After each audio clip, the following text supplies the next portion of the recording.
Right, good morning, everybody. Welcome to Antwork Masterclass in data engineering. We have a very extremely interesting session coming up today on the topic of big data analytics.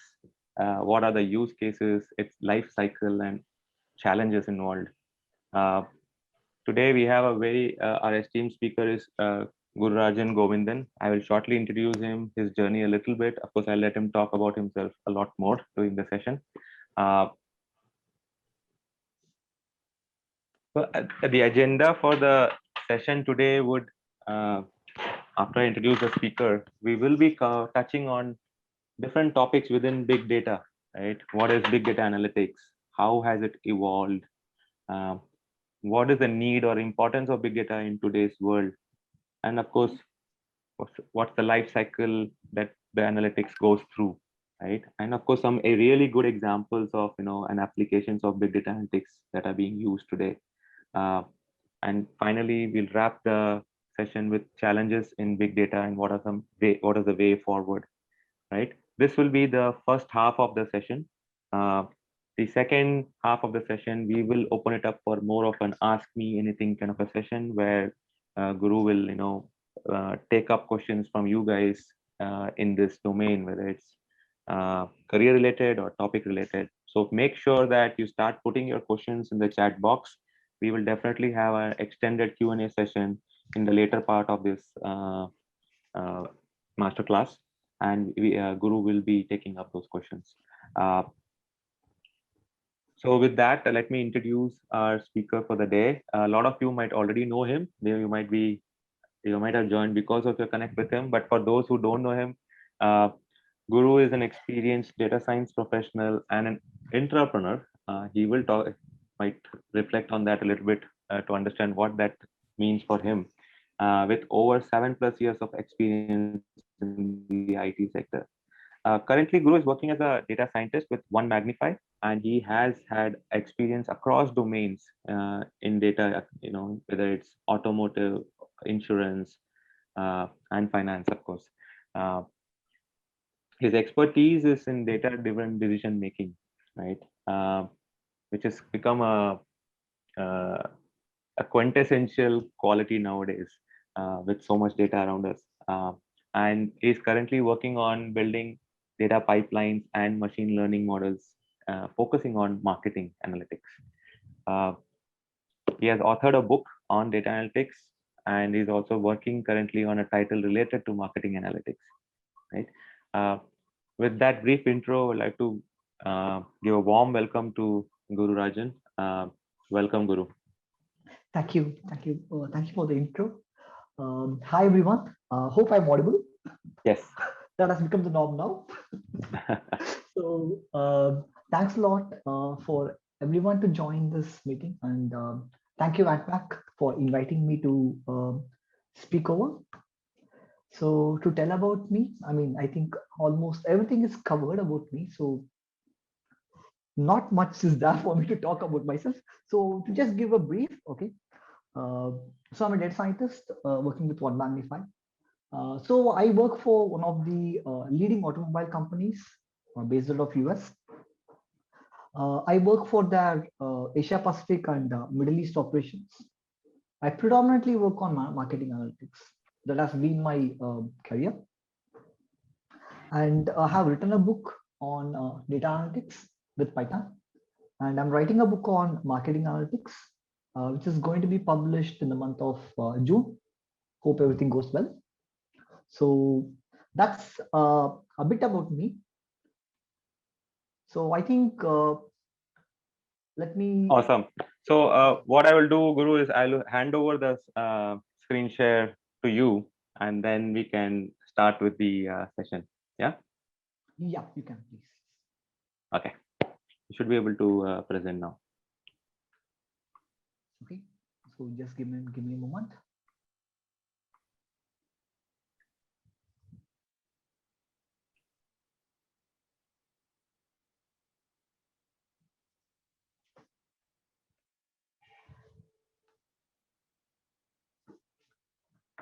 So I'm just sharing my screen. So do let me know if you're able to see.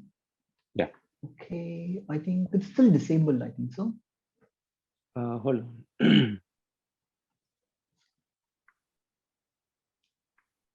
Okay, I can try now. Okay, so let me try. I'm still getting the same option. Maybe I joined with two devices. That's why I think I have the issue. Yeah, so I am looking at giving you. So I have already given one of the. Okay, let me try the other one. Yeah, maybe that is the issue. Okay, give it a shot now, please. Yeah, I'm able to. Great. So let me. Okay. So the agenda of today's session is going to be what is big data analytics?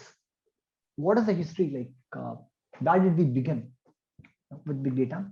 What is the importance of big data? Like, where are we using big data? The life cycle. How does a typical data science project, the life cycle looks like?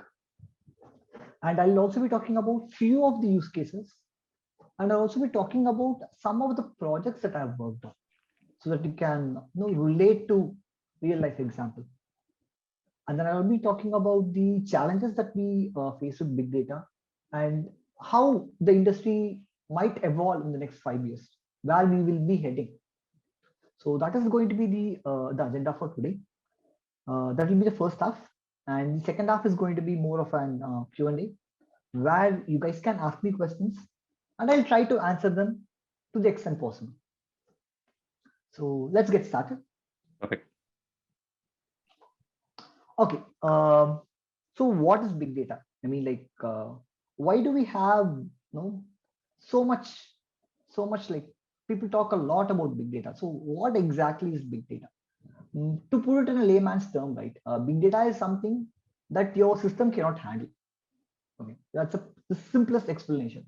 So, for example, I have a system with just like maybe 16 GB RAM or something. Okay, if I have a data with 100 GB, I cannot put them in memory. Okay, so that 100 GB data is a big data for me. But for someone, it could be maybe like 1 TB. It could differ. Okay, so a data that cannot be handled by traditional systems, in simple terms, is big data.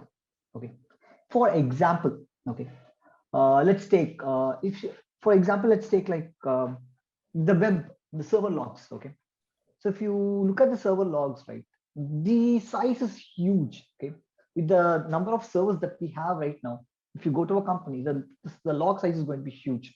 You cannot process it with a traditional system. You cannot open it in a text pad and you know do some kind of find. No, you can't do that. You cannot use an Excel, because it will crash. The system will crash. Okay, so that is big data. Okay, something that cannot be handled by your traditional system. Okay, so for example, let me talk about automobile industry, because that's something I'm currently working on. So if you take automobile industry, right? So right now we talk a lot about connected vehicles.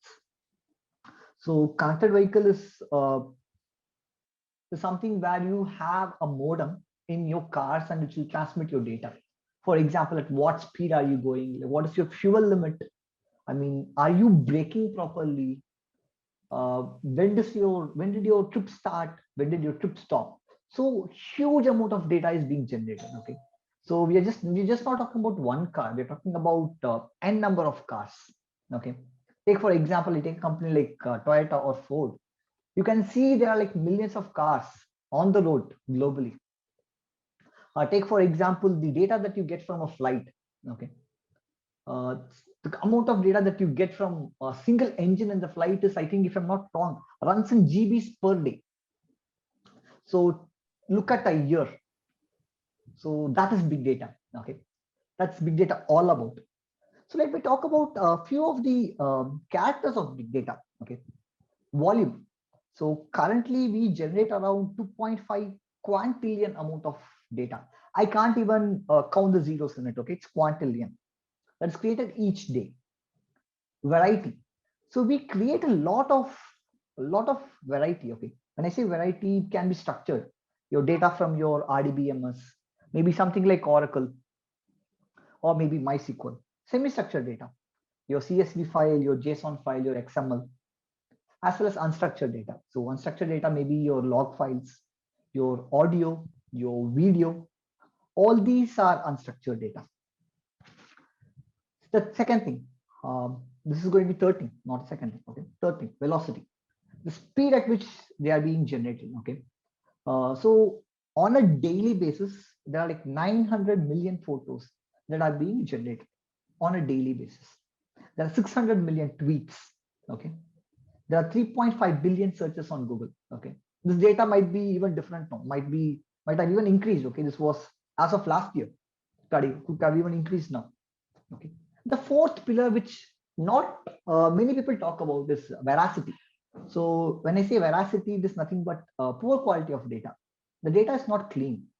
We don't live in ideal world. Okay, so the data that you get, I mean, 60 to 70% of the time, they're not clean. There'll be a lot of errors. There'll be a lot of missing values.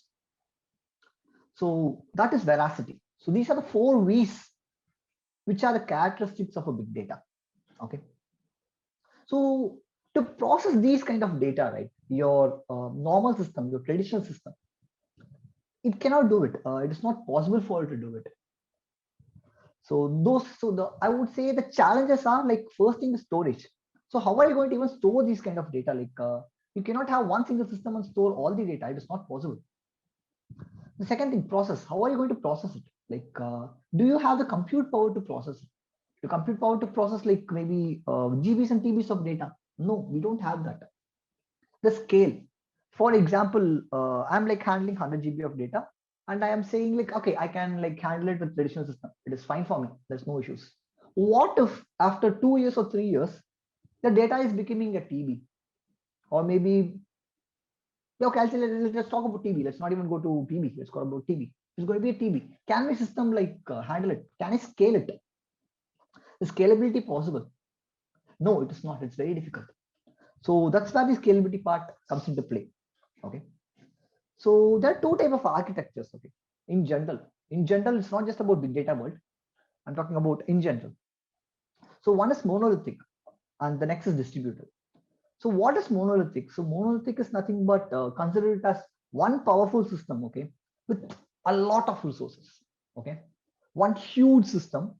Say for example, it has some 500 GB of RAM, and maybe like some PBs of data storage, and you have maybe like 300 cores or 400 cores, something like that. Okay, a huge monolithic system. Okay, we can use that. Okay, nothing wrong. Second thing is distributed. Distributed is nothing but you have smaller systems, but you have multiple systems in place which are connected to each other. Those are distributed systems. The problem with monolithic, right? Beyond a point, it is very difficult for you to scale. No, you cannot scale it. There will be some kind of restriction that will be placed, beyond which even if you double your processing power, that will not showcase in the real world. It will not happen. And it is not fault tolerance. What if it crashes? So the amount of effort that you are going to put on it, it will go on a wane. What if it crashes? So that's where your distributed systems come into play. So the advantage of distributed systems is that it is scalable. You can add multiple small systems. So if I have like 100 systems right now, and tomorrow my demand is increasing, I can add maybe 20 more. It's scalable. It's highly scalable. Okay. So those are the advantage of distributed system. Okay. So let me move to the next slide. So this is the history and evolution of big data. Okay, I really like this chart. It talks about how it evolved. So if you go to 1970 or 1980, you say big data, it means that you're like maybe handling data which are in MBs. So MBs were big data over that time. It was big data. If you come to 90s, it might be GBs. Now we talk about PBs. Okay, that's big data right now. So our compute power has increased. Our storage costs have come down. So this has enabled us to use big data in a more productive way. We can handle big data right now, which was not possible 15 or 20 years back, because we didn't have the kind of compute. the memories were so expensive. Okay, I remember like when I was studying in college, right? Having a GB SD card, micro SD card was such a dream, But right now, I mean, we talk about 128 GB memory card in your mobile phones. Like, yeah, so the cost has reduced a lot. Okay, so let me talk about the history a bit of how it started. Okay, so initially, I'll talk about take the year 2003. Okay, 2003 was a very important year because that's when Google published a paper called as GFS, Google File System. So this Google File System was talking about how to store big data. What is the best way to store big data? That was GFS all about. The next year, 2004, Google published another paper called as MapReduce. So this MapReduce was a paper which was talking about how to process this data, how to process this large data. That was MapReduce. Okay, this is in the year 2004, and not until 2006 these were implemented. Okay, so Yahoo was the one which implemented the system, and they called it as Hadoop. Okay, the Google file system, the GFS became HDFS. HDFS is nothing but your distributed file system, Hadoop distributed file system. That's HDFS. Okay, and then MapReduce, the name was the same. They didn't change the name. It was still called as MapReduce. Okay, in 2009, they made this software under Apache Software Foundation, and it became open source. So it was in 2009. That's when you had your Hadoop version 1 being used by everyone. In 2012, we had a major release, which is Hadoop 2. And even now, a lot of companies are using a version of Hadoop 2. So I'm right now in my project, I'm using 2.4.3, if I'm not wrong. That is the version that I'm using right now. And I think last year we had Hadoop 3 getting released, but I don't think a lot of many companies have migrated to Hadoop 3. It might take few more years for them to migrate to Hadoop 3. Okay. So yeah, so let me go to the next slide. Okay, this is an interesting slide. Okay, so these were some of the articles over the years being published by the top magazines. So in 2008, they were talking about big data, science in petabyte era, and in 2018, after 10 years, we see that enterprises adopting big data. Okay, a lot of companies have adopted big data now. It is no more just a fancy word. We have projects, we have things that are running real time, and business which are generating a lot of insights from big data, which is helping them to increase their revenue, maybe increase their customer value that they deliver to the customer experience. So right now we are in the world where big data is no more a myth. Okay, there's no more a fancy term. So that's about this. So the importance of big data. Okay, I can talk about few things. Okay, I can say like social media listening, Twitter, for example. Let me take Twitter as an example. You are a brand. Okay, you're working for a company, maybe who is selling some mobile phones, and you want to know like how people feel about your brand on a real-time basis, because it is very hard to gain a customer. So if you go to the developed world, even in the case of developing world, right, it's very difficult to acquire a customer. You spend a lot of money in acquiring a customer. So it is always better to retain customer. Retention is the mantra. Okay, so even in my project, we speak a lot about retention. Okay, retention is the key for a business to be profitable. So that's where your social media listening comes into play, where you get to know the sentiment of people on a real-time basis. Okay, think the number of tweets that are being generated each day. Okay, take for example like companies like Tower Research. Okay, who are in the capital markets, who make their trading based on sentiments. Okay, these are all big data. Okay, like Komal, like so I would park these questions after 15 minutes. Okay, hope you don't mind. I want to just like cover the slides and then take your questions. I hope it is fine with you. Okay. Yeah, I think that's perfectly fine, Guru. I mean, I only told them to start putting down the questions, and we'll pick it up when we come to the Q&A. Sure. That will be really great. Yeah. And if there is any drop in my voice, do let me know. Definitely. Thank you. So yeah, marketing insights. Okay. For example, you are working in an FMCG company, and you want to know in which region your sales is now going well, your sales is plummeting, and you want to know it on a real-time basis. Marketing insights. This is one of the application of big data. Okay. For example, you're working in a company. Say, for example, take Shell. Okay, they have a lot of offshore oil exploration plants, I would say. Okay, where they run a lot of engines and turbines.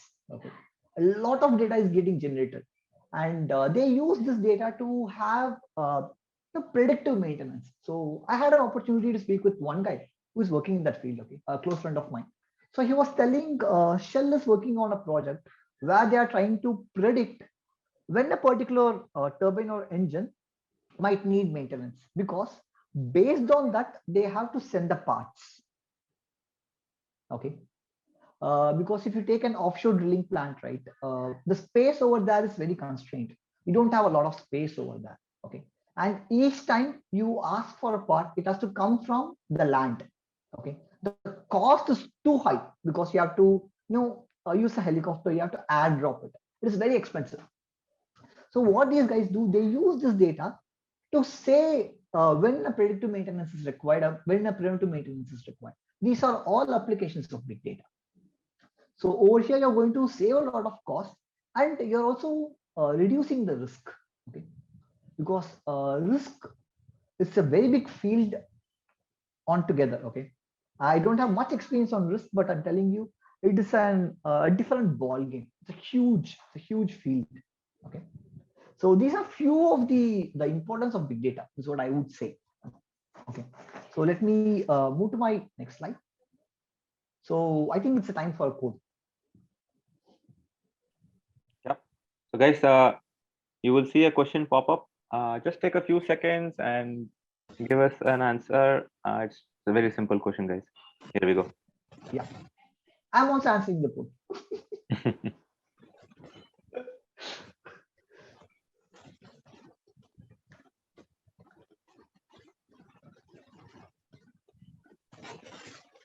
All right, 5 seconds more, guys.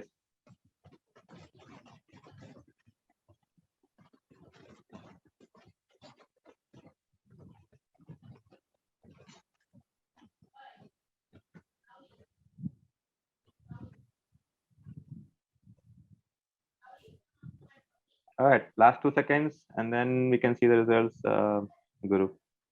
Yeah, sure. That'll be great.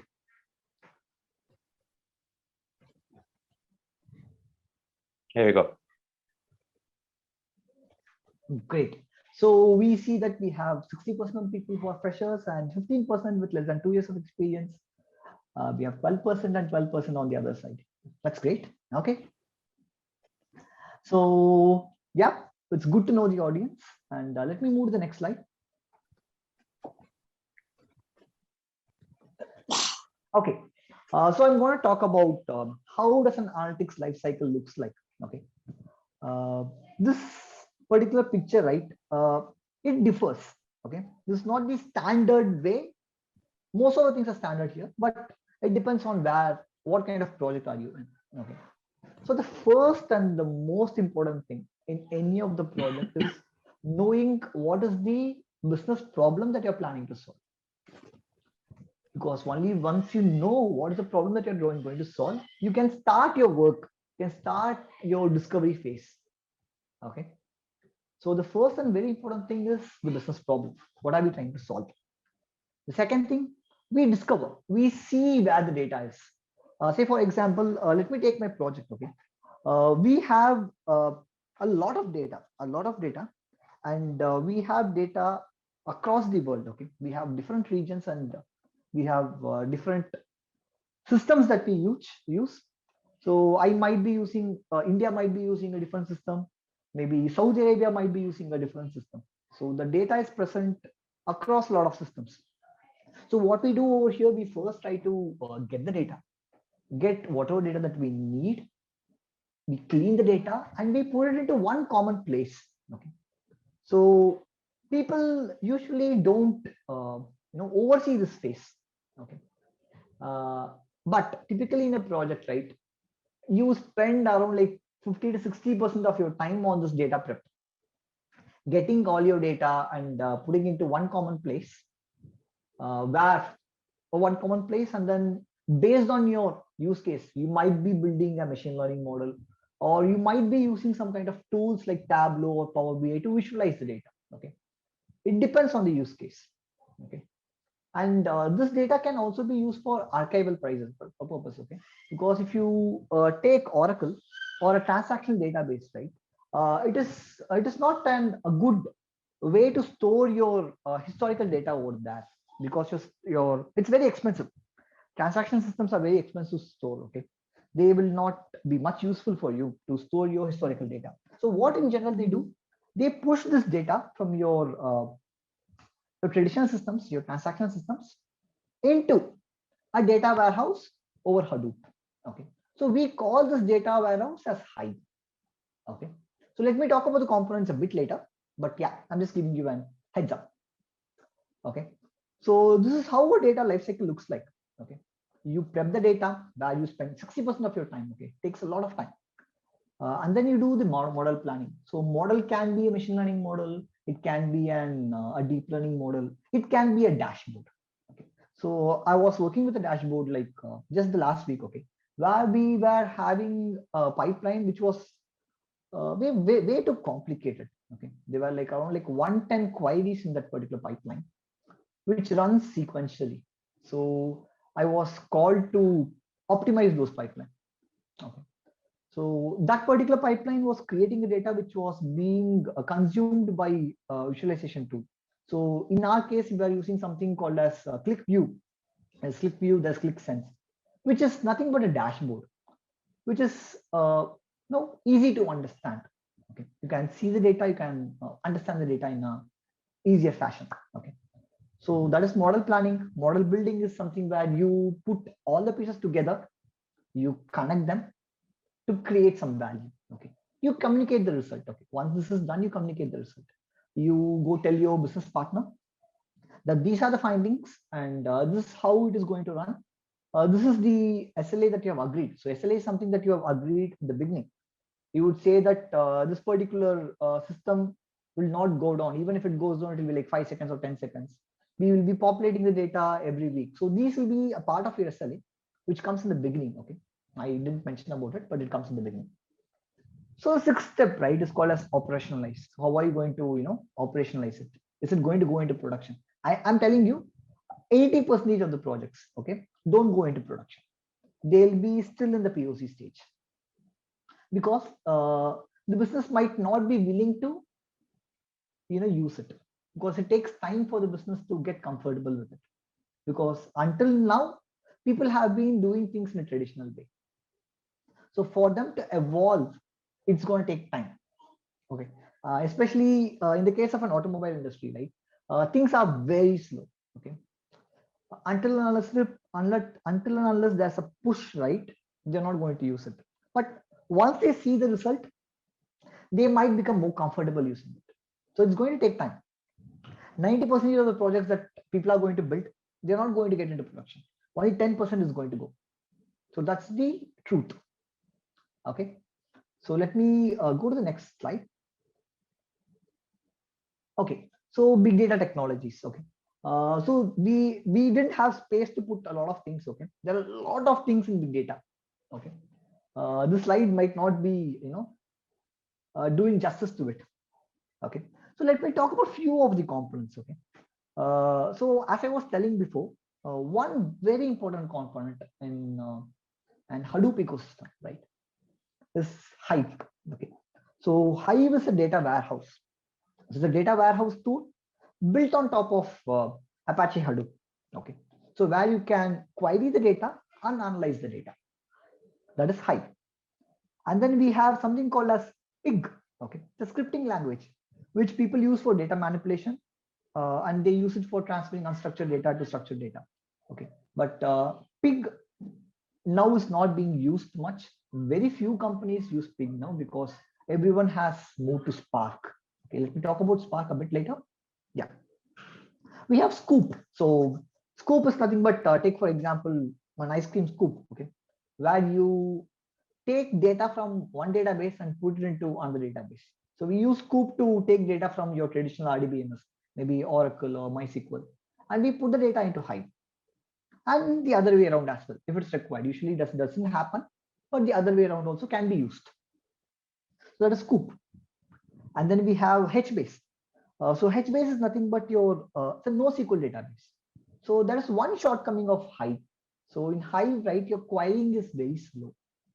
So if you want to have a very fast response, right, in general, people use some kind of NoSQL database. They use Cassandra, they use HBase. The reason I talk about HBase is that HBase can sit on top of HDFS. You don't need to have a separate cluster. Cassandra needs that. Okay. And then we have Oozie.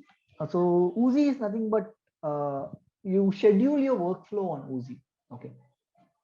You whatever scripts that you have run, you have right, you have saved, you have created. You need some kind of scheduler to schedule your jobs. So people in general use Oozie. There are other tools as well. Okay. So last but not the least, it's Spark. Okay. So Spark has become the de facto framework for Hadoop. Okay. So Spark is nothing but your unified framework where you can do almost all the jobs. Okay. And it is in-memory compute engine. It's really fast when you compare with the older technologies such as MapReduce.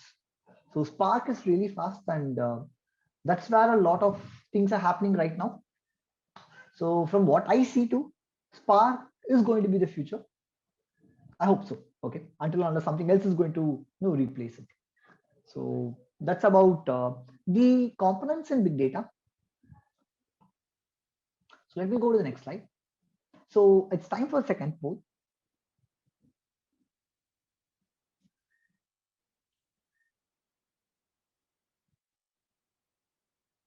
All right, that's live.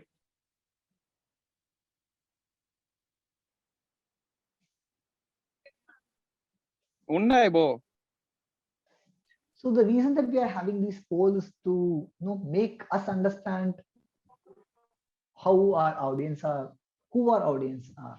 Okay. So this will really help us if you can reply to it. Yeah. 5 more seconds, guys.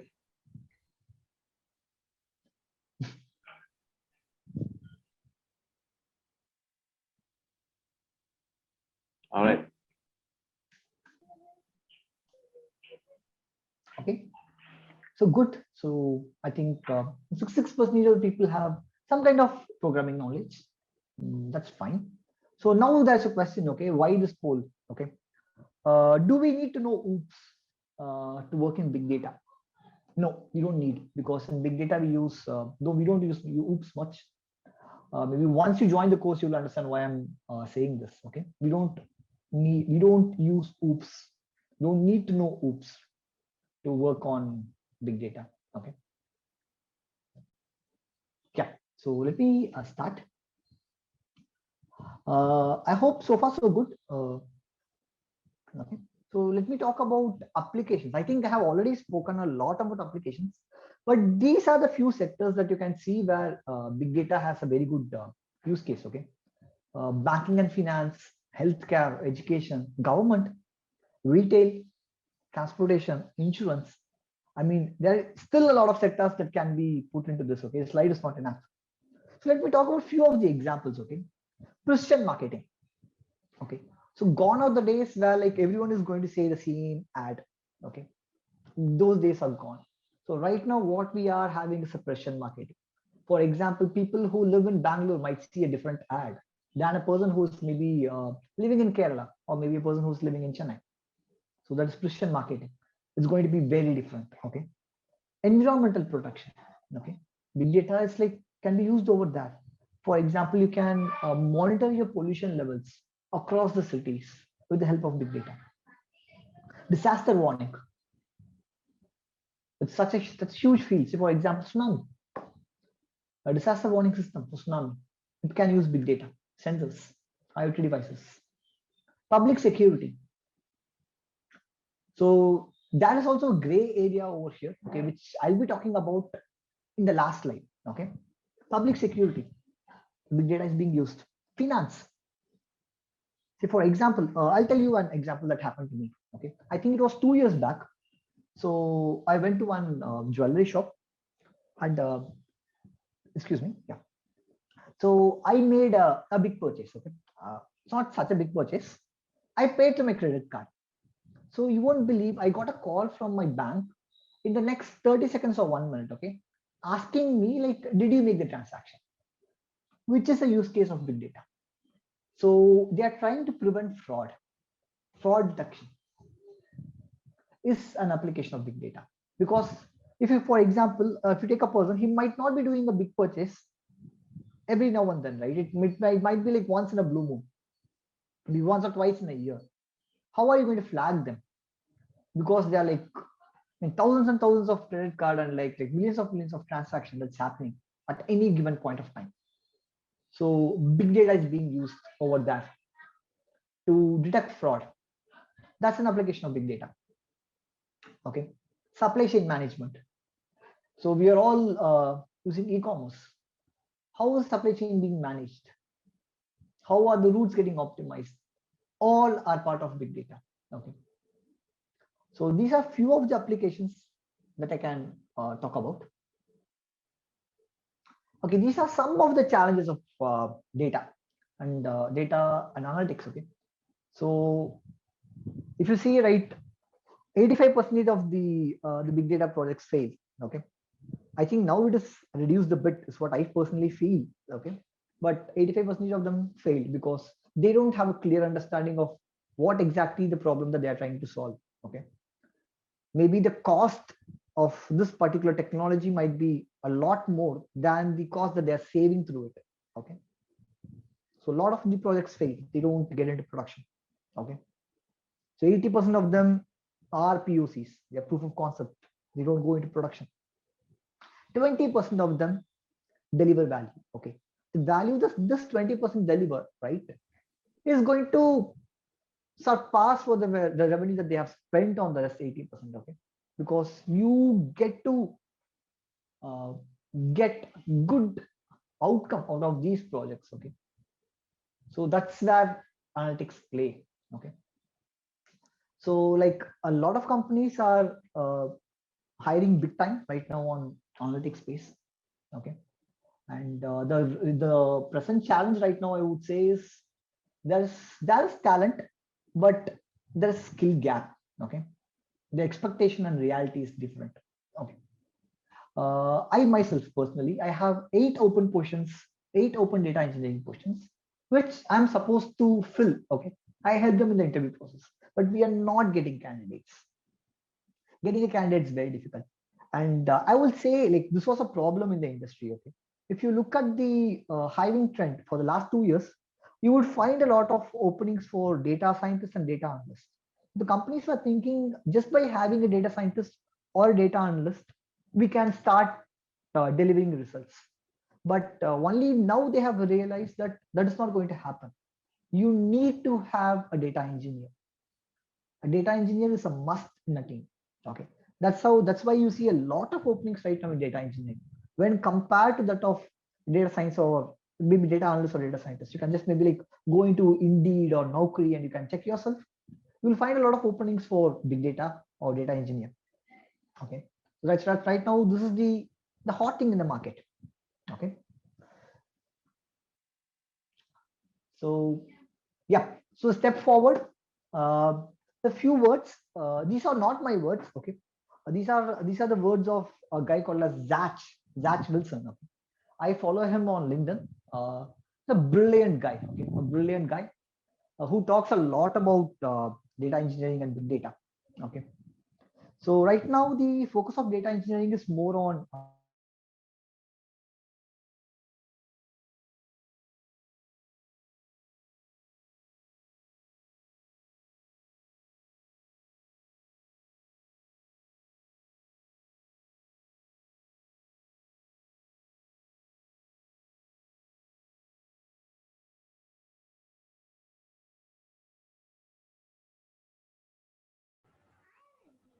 Hello.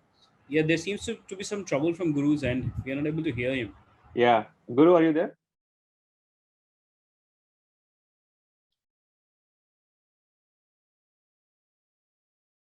Yeah, I think let's give him a minute. Maybe there is some internet issues on his side. Yes, yes.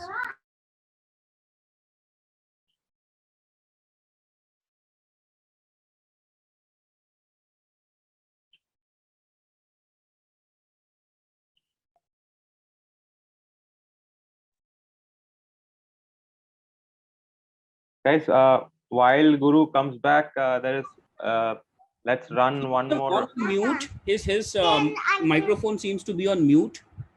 He's still on the call though. No, I think he had joined us from two devices. Devices, yes, yes. Yeah, I think we lost one of them. He should be back soon. But in the meanwhile, I'm just launching one of the last polls for the day. So let's just to give him 30 seconds to come back. In the meanwhile, please take this poll, guys. Here you go. Digvijay, can you try calling Guru? See if there's a problem. I can see he has changed the slide. Guru, are you there?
Yeah, I think he's still having some issues, guys. Just let's give him a minute. We're just calling him to see if there's any problem on his side.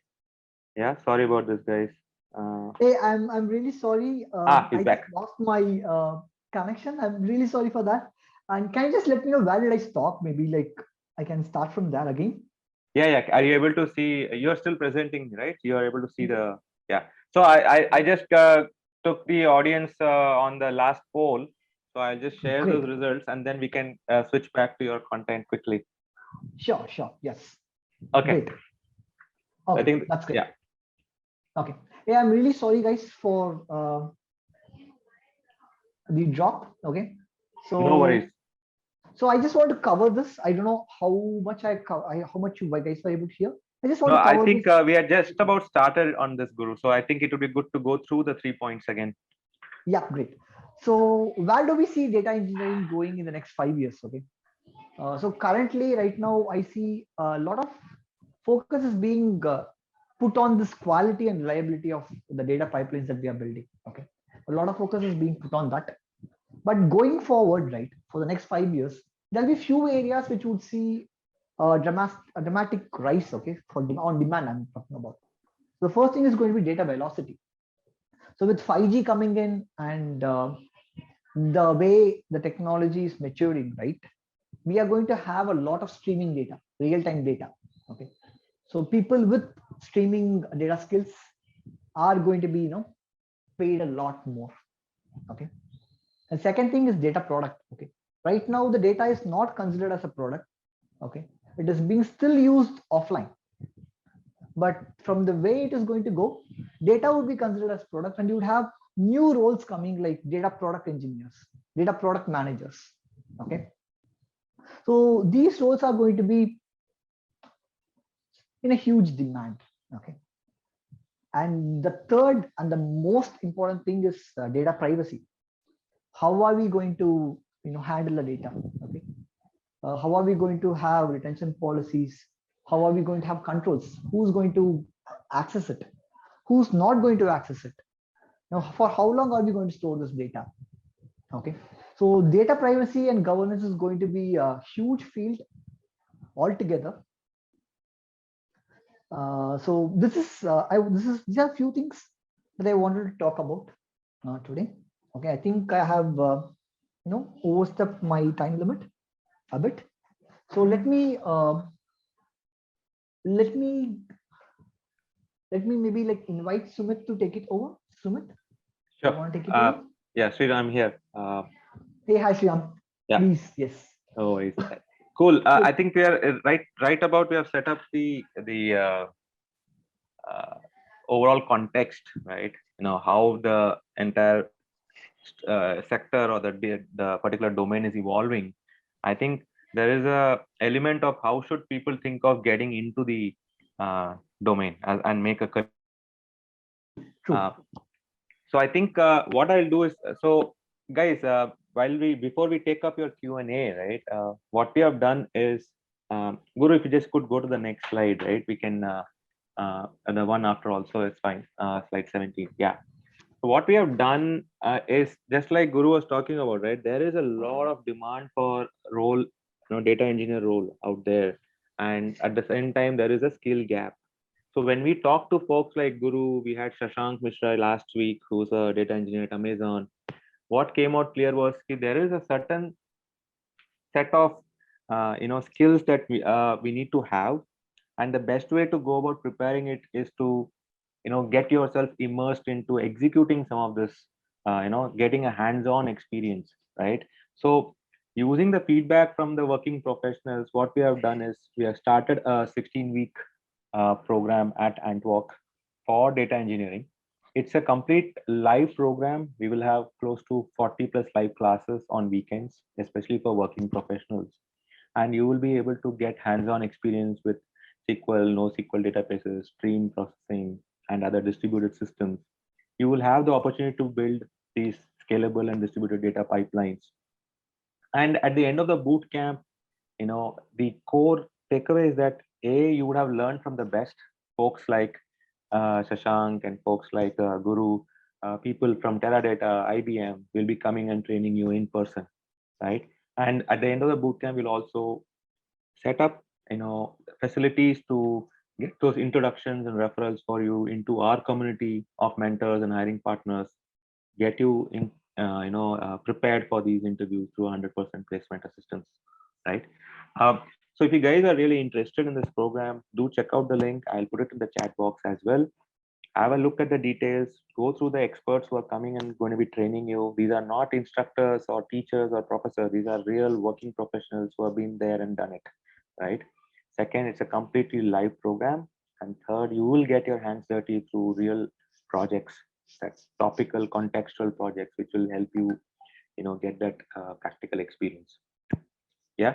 So I'll pass it on to Digvijay. Digvijay can just take us through some of the core components, maybe for a couple of minutes, and then we switch to the Q&A. I think there's a lot of interesting questions coming in the chat box as well.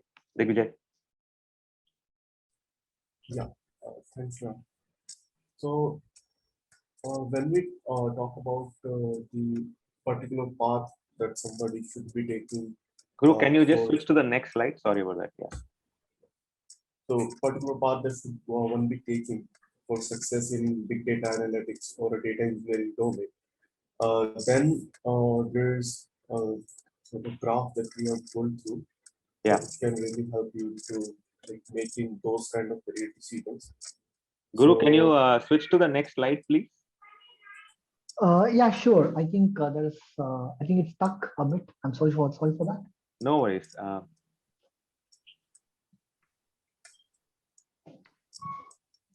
Should I present the screen? Yeah, I think that would be great. Yeah.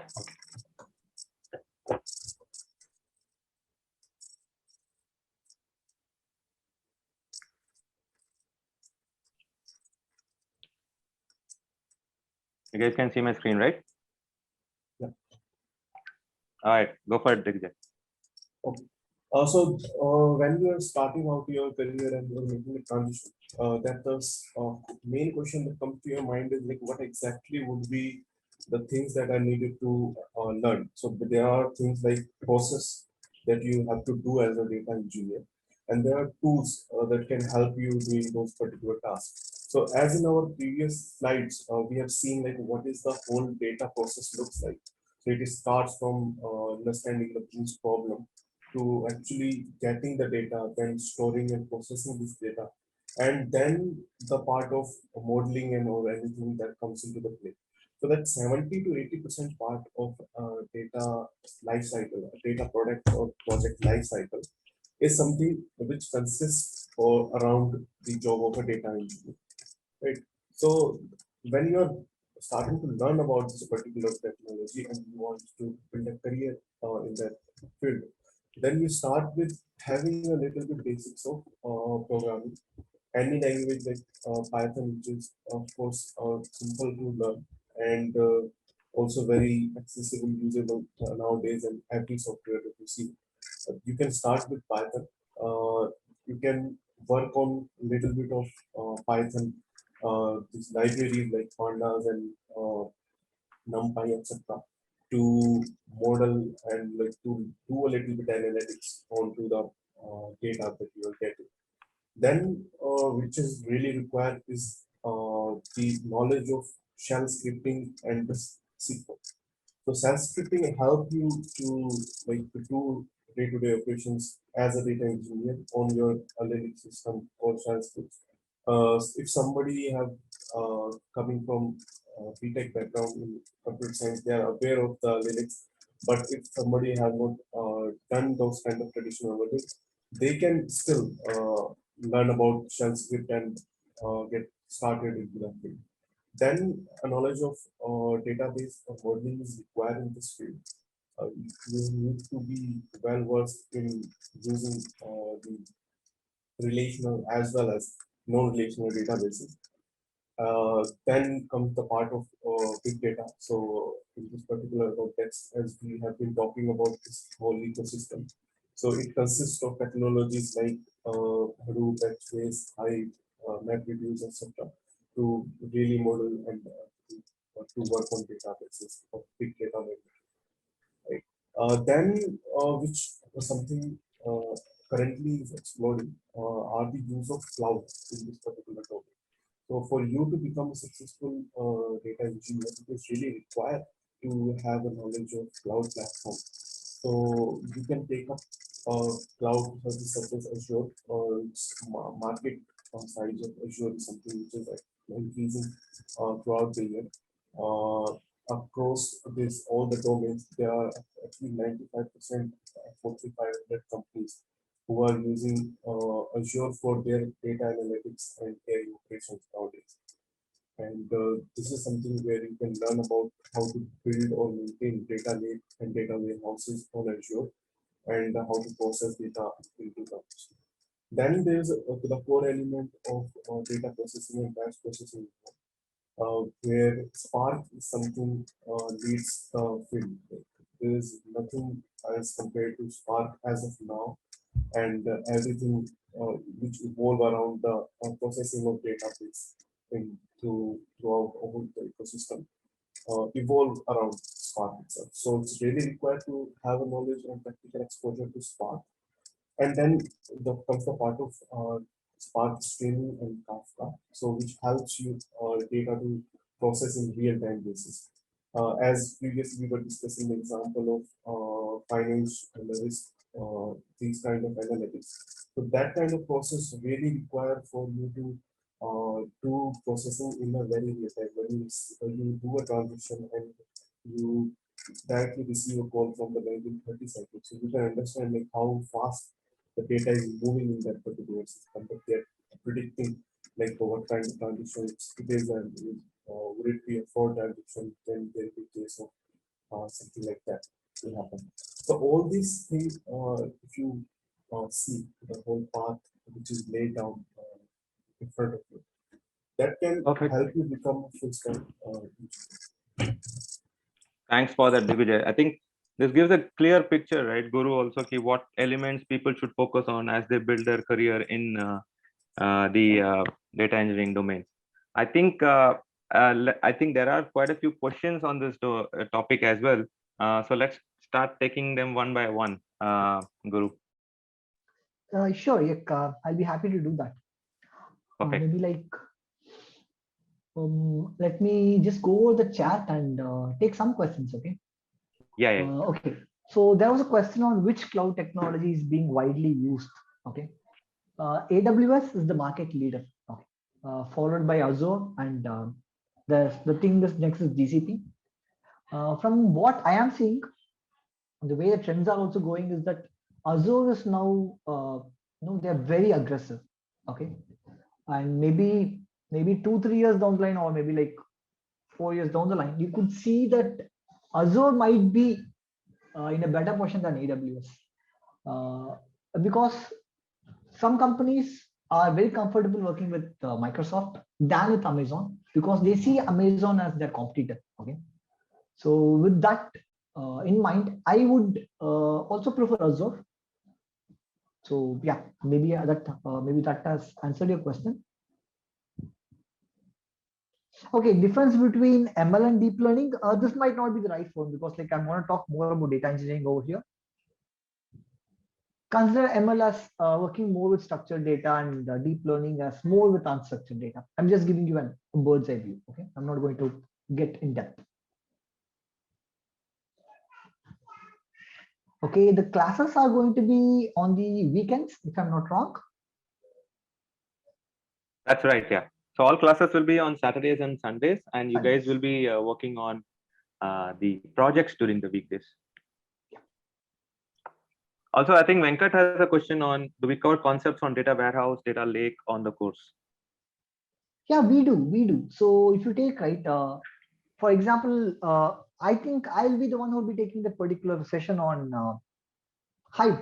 So Hive is going to be your data warehouse over here in Hadoop. So that's actually one of the most important concepts in all of Hadoop. The next would be Spark. Got it. Actually, I got one direct message. Let me just ask that on the call here. How a person with 13 plus years should get into data engineering with no experience in DE? It is possible. I have seen people doing it. Okay. What matters a lot is that you should be able to, know the technology and work on some projects. Okay. It need not be a project in your company. It can be a project that you can do it on your own. Okay. With the Hadoop components. Okay. So I think in one of the sessions that I'm going to take for Unpack, I will be covering this particular part. Okay, I think we'll be using a Cloudera VM, which can be installed in your system, which would help you to get comfortable with the technology. Okay, I've seen people changing with even 12 or 13 years of experience. It is possible. Got it. I think we had. And for the person who asked the question, right? One more small point I just add. It is always advisable if you can try to get a project internally. That is the best way. Okay. Before starting to apply outside, if you can try getting something internally with the help of the course, that would be the best way. For a fresher, it is not a problem at all. I tell you, there's plenty of jobs over there. Abhijit has a question, Guru. What skills do you think are missing in India to take up data product management? We are the market is not matured. We are still trying to get the data together. Okay, it is not just India. It's there everywhere. Okay, the way things are going to go, maybe 2 or 3 years down the line, you would have all the current challenges, right, being addressed, and then we can see a lot of roles opening up over there. Right now, we have a lot of openings for a product manager or data product manager, not much. Got it. I think we have a question from Nidhi at the beginning, right? Which topic is best for research in big data analytics? Research. I might not be the right person on that because I'm not from academics. Got it. Understood. No worries. Watsal is asking. Yeah. I am an MSc Industrial Chemistry student, but interested in data analytics. So where should I start? Where can you start? Okay. So maybe we can take it in this way. Okay. So you're from industrial engineering. So you would be able to understand your domain in a much better way, than a person like me. Okay. So if you have a skill of a data engineer, you know how to, play with the data, store the data, analyze the data, right? And maybe build some dashboards. With the domain knowledge and with the DE skill, you will be much more valuable than a person who just has a DE skill, data engineering skill, because you have the domain knowledge. So that is very important, right? At the end of the day, this is just a tool. This big data or this data engineering, they're just tools. At the end of the day, your domain knowledge is what is going to take you places. Got it. Guys, while we keep taking these questions, I'm also launching a small 2-minute feedback poll. So please take that, and we'll in parallel we'll be taking more questions here. Yeah. I think there's one question. Okay. I think there is one question from, I don't know the name here, but it says, I'm in my last semester of MBA in marketing, and I'm also interested in data science in marketing. How should I get an opportunity for the same? Is it feasible to do so? Okay, data science and marketing and you're an MBA. I think if for your case, right, I would suggest you to stick more with the business side of it. I would not suggest you to get to the engineering side of it. It might not help you much. Okay, over here, you should use your MBA more wisely. So maybe you can try for something like a data product manager or a business analyst. I think that might suit you better. Got it. Vikas is asking, I'm an ETL tester with 2 years of IT experience. Now I want to switch into big data field. Already I'm doing the required big data Hadoop courses and have knowledge in it. Would be helpful if you suggest any inputs and tips to get into big data workplace and crack interviews. Perfect. Actually, your profile is a really good profile because you know ETL. Okay, you are an ETL tester. You can understand the concepts. Okay, so with that in your plate, right, and having a proper skill set on data engineering, maybe like learning something like Spark, or maybe learning Hive might not be that difficult for you. But how to optimize, how to perform, how to do the tuning. Okay, I'm talking about those aspects. If you can focus on that, I don't think it will be a problem for you to crack any interviews. Okay, as you have just got a topic of interviews, right? Most of the interviews, from what I've seen, they primarily focus on SQL. They'll focus more on your Hadoop skills, like and how do you do performance tuning on those aspects. Okay, and few of the product companies, they will also test you on data algorithms. Okay.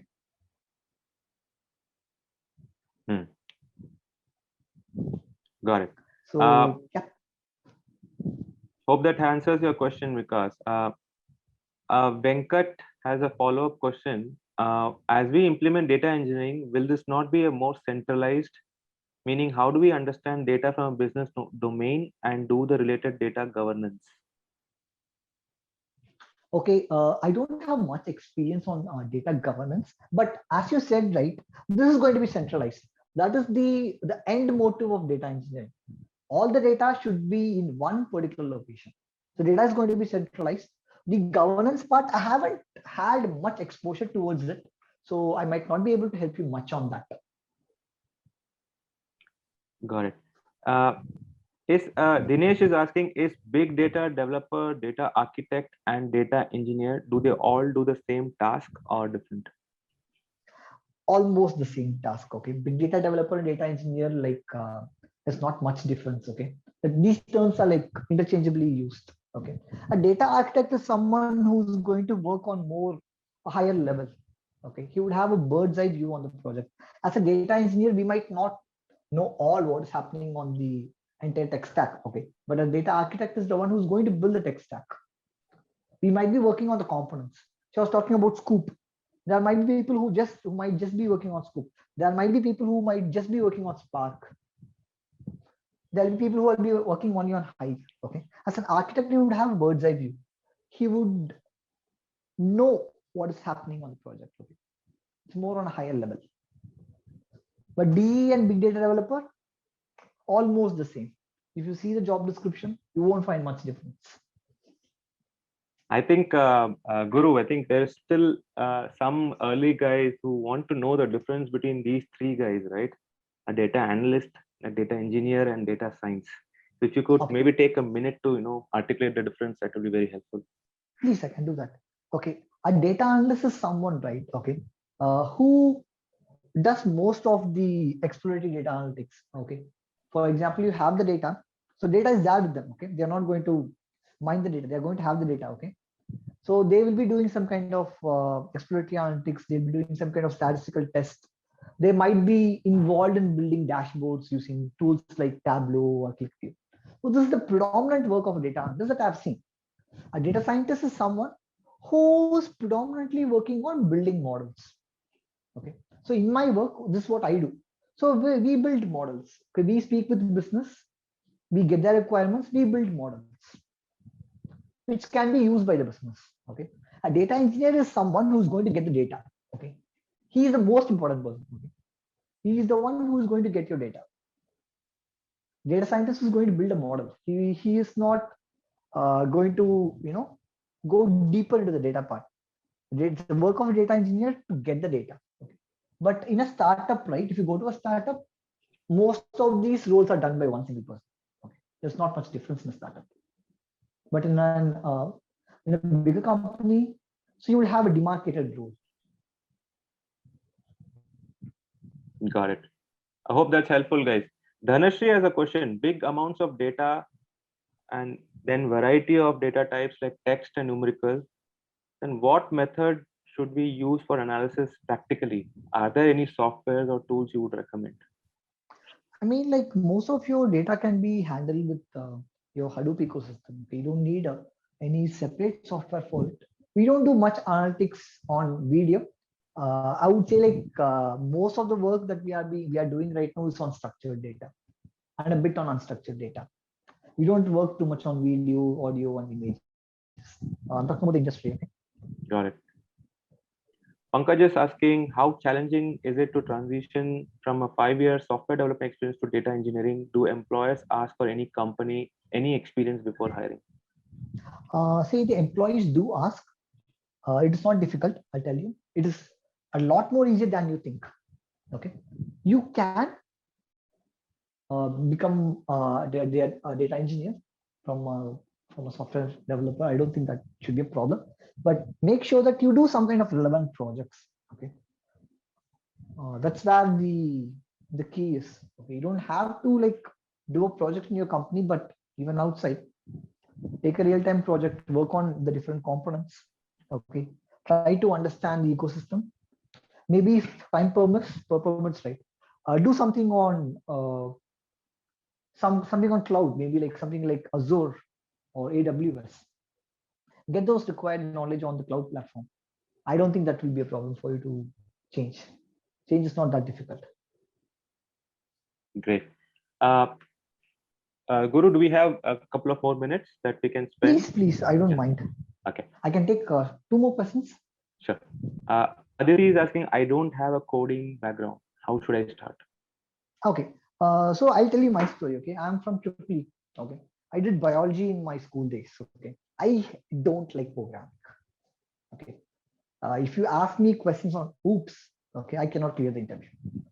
That's about me. Okay, but once you get into this data engineering or big data, or in the case of data science, right, you will not be using your OOPS concepts. So over here we use more of data frames and data structures. Okay, it's going to be different.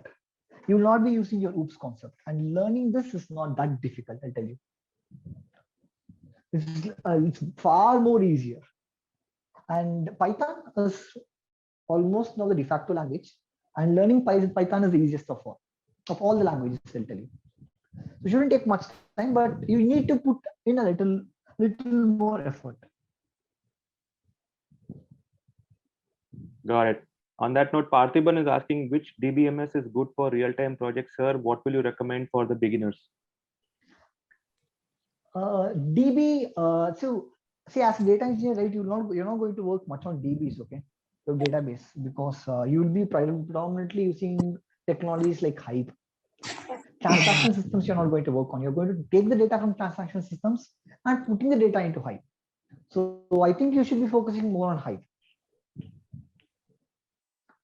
you should not be like focusing too much on your RDBMS, but make sure that you're good with SQL, because SQL is something that you're going to use wherever you're going to go.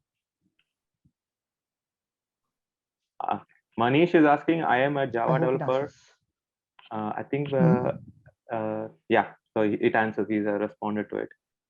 Manish is, I think, has a similar question. He is a Java developer and he wants to know how to transition into. Manish, I think we answered that question. Hope you got your answers Yeah. there. Yeah. It's for Cool. I think that's pretty much it, Guru. I think we have a very interesting session today. A little bit of hiccup during the middle of the session, but I think we made up Yeah. for it. But thanks again for the time. I think it was a very insightful session on going into the basics, what encompasses this domain, and what are the career opportunities for folks. Thanks again for the time. I'm hopefully everybody on the call also found it useful. Please give a thumbs up or a thank you message for Guru for taking out time on a Saturday and spending it with us. And for people who are really interested in this program, I really urge you to go and apply on it. One of our education counselors will definitely talk to you guys, take you through the details. And the batch is starting in June. Hoping to see some of you as part of this. Guru will be one of the trainers on the program as well. Once again, thanks guys for the program. We have interesting sessions coming in data engineering next week as well. Check out our events page and do sign up if you guys are interested. And Guru, once again, a very, very a loud thanks to you for spending time with us on this Saturday morning. Thank you. Thank you. Thank you. It's my pleasure. Yeah. Thank you. Thank you, everyone, for patiently listening to me. Yeah. Thanks, guys. Have a good weekend. Happy weekend, everyone. Take care. Stay safe. Bye.